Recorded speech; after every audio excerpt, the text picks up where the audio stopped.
Halo teman-teman semua, apa kabar kalian, para pejuang keyboard dan penyelamat deadline? Mari kita jujur saja. Pernahkah kalian mengecek saldo rekeningmu di akhir bulan, lalu menghela napas panjang bertanya-tanya, kok habis lagi? Atau mungkin kalian punya impian liburan ke tempat favoritmu, beli rumah, atau sekadar ingin punya tabungan dana darurat yang tebal, tapi gaji bulanan rasanya hanya cukup untuk bayar cicilan dan biaya hidup sehari-hari. Rasanya memang menjengkelkan. Kita bekerja keras dari pagi hingga sore, bahkan kadang lembur sampai malam, tapi uangnya seolah habis begitu saja untuk kebutuhan yang terus meningkat.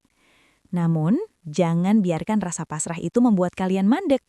Kali ini kita akan membahas 5 langkah praktis untuk menciptakan penghasilan tambahan bagi karyawan kantoran. Ini bukan tentang ajakan untuk resign dari pekerjaan utama kalian. Jangan.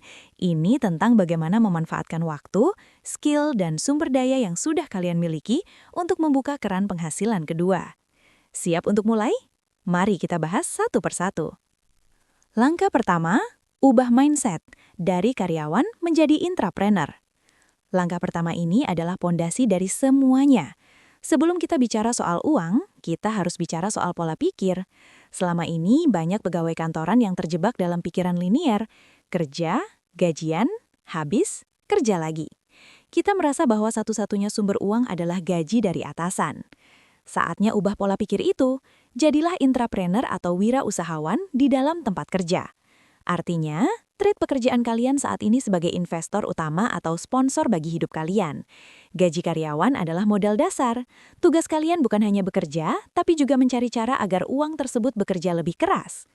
Mulailah melihat jam 5 sore hingga jam 9 pagi bukan hanya sebagai jam istirahat, tapi sebagai jam kedua untuk membangun aset. Berhentilah berpikir saya tidak punya waktu, karena sebenarnya kita semua punya waktu yang sama. Yang membedakan adalah prioritas. Sadarilah bahwa bergantung pada satu sumber penghasilan di era ekonomi yang tidak menentu ini adalah risiko yang sangat besar. Langkah 2, monetisasi skill. Apa yang sudah kalian kuasai? Oke, mindset sudah siap. Sekarang kita masuk ke langkah kedua yang paling cepat menghasilkan uang, yaitu monetisasi keahlian kantor. Lupakan dulu ide belajar skill baru yang rumit. Lihat apa yang sudah kalian lakukan setiap hari di kantor. Apakah kalian jago mengoperasikan Excel sampai level rumit? Apakah kalian ahli membuat slide presentasi yang visualnya memukau? Atau mungkin kalian yang selalu diminta bos untuk menulis surat resmi atau notulen rapat karena bahasa tulis kalian bagus? Itu semua adalah uang. Di luar sana ada banyak UMKM, mahasiswa skripsi atau pebisnis pemula yang butuh orang-orang dengan skill kalian tapi tidak ingin merekrut karyawan tetap. Jasa pembuatan PPT itu harganya lumayan. Kalian bisa menawarkan jasa ini di LinkedIn atau grup freelancer. Satu presentasi bisa dihargai mulai dari ratusan ribu rupiah hingga jutaan rupiah. Jasa input data atau Excel. Banyak toko online atau perusahaan kecil yang berantakan administrasinya. Tawarkan jasa merapikan pembukuan mereka. Jasa penulisan atau proofreading. Kalau kalian jago bahasa Inggris atau Indonesia, tawarkan jasa penulisan artikel atau penyuntingan naskah. Kuncinya adalah jual apa yang sudah kalian kuasai. Biaya pembelajarannya nol, tapi keuntungannya bisa langsung dinikmati. Langkah 3, monetisasi dengan produk digital. Langkah ketiga ini adalah favorit banyak orang karena potensi pasif income-nya, yaitu jualan produk digital. Kenapa produk digital? Karena kalian hanya membuatnya sekali, tapi bisa menjualnya berulang kali tanpa batas waktu. Tidak perlu stok barang, tidak perlu takut kadaluarsa, dan tidak perlu repot mengirim paket. Sebagai pegawai kantoran, kalian biasanya terbiasa dengan ketelitian dan struktur. Manfaatkan itu. Template Excel. Buat template pencatat keuangan rumah tangga, template tracker proyek atau template absensi yang otomatis. Jual di marketplace seperti Karya Karsa atau Gumroad. E-book atau panduan. Tulis pengalaman kalian. Misalnya, panduan lolos CPNS, tips lolos interview kerja multinasional, atau cara efisien kerja remote. Preset Lightroom atau Canva. Kalau kalian hobi editing foto, buat preset-preset khusus feed Instagram atau template CV Canva yang estetik. Bayangkan, kalian sedang tidur nyenyak setelah lembur, tapi notifikasi pesanan masuk terus berbunyi di HP kalian. Itulah indahnya produk digital. Langkah 4, manfaatkan affiliate marketing, jualan tanpa stok.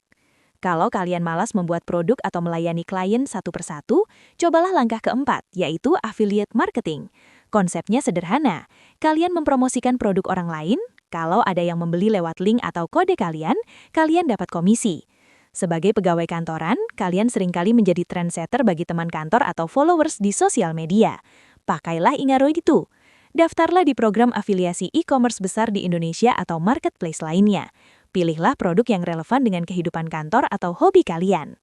Kalian di bidang IT, review keyboard mouse, laptop stand, atau aplikasi productivity. Kalian suka fashion, review tas kerja, sepatu nyaman untuk dipakai sehari-hari, atau jam tangan Canva. Kalian suka minum kopi, review mesin kopi portable atau biji kopi lokal. Buat konten review yang jujur di Instagram, TikTok, atau YouTube Shorts. Kalian tidak perlu pusing mikir stok atau pengiriman, cukup bagikan link, dan kalau ada yang beli, uang mengalir ke rekening kalian. Langkah 5, seni manajemen waktu. Jangan sampai burnout. Ini adalah langkah terakhir yang paling krusial, tapi sering diabaikan. Manajemen waktu dan energi. Banyak pegawai yang fagal di side hustle karena mereka ambil risiko, membolos kerja, mengerjakan side hustle saat jam kantor, atau begadang setiap malam. Hasilnya, kinerja di kantor turun, side hustle berantakan, dan badan jatuh sakit. Jangan sampai ini terjadi pada kalian. Terapkan strategi berikut.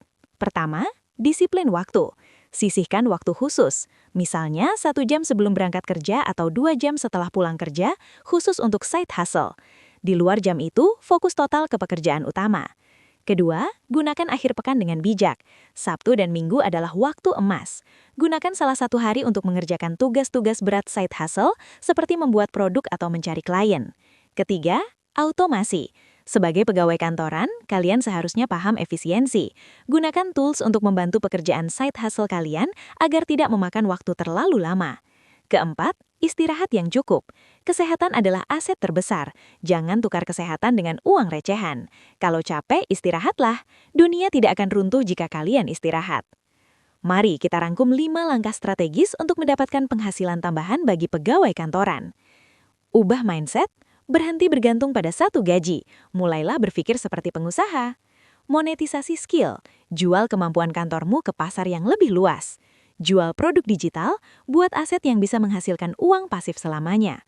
Affiliate marketing, promosikan produk orang lain tanpa repot stok barang. Manajemen waktu, seimbangkan pekerjaan utama dan side hustle agar tidak burnout. Punya penghasilan tambahan bukan sekadar angka di rekening bank, tapi soal kebebasan. Kebebasan untuk tidak terlalu cemas kalau mendadak ada pemotongan gaji, kebebasan untuk membeli hal-hal yang kalian sukai, dan kebebasan untuk mempersiapkan masa depan yang lebih baik. Saya tantang kalian untuk memilih salah satu langkah di atas dan memulainya hari ini juga. Jangan tunggu sempurna, karena action jauh lebih berharga daripada overthinking. Langkah mana yang paling cocok menurut kalian? Apakah kalian sudah pernah mencoba salah satunya? Mari kita berdiskusi dan saling berbagi tips di kolom komentar. Terima kasih sudah menyimak, tetap semangat bekerja, dan semoga penghasilan tambahan kalian segera mengalir deras. Sampai jumpa di video berikutnya.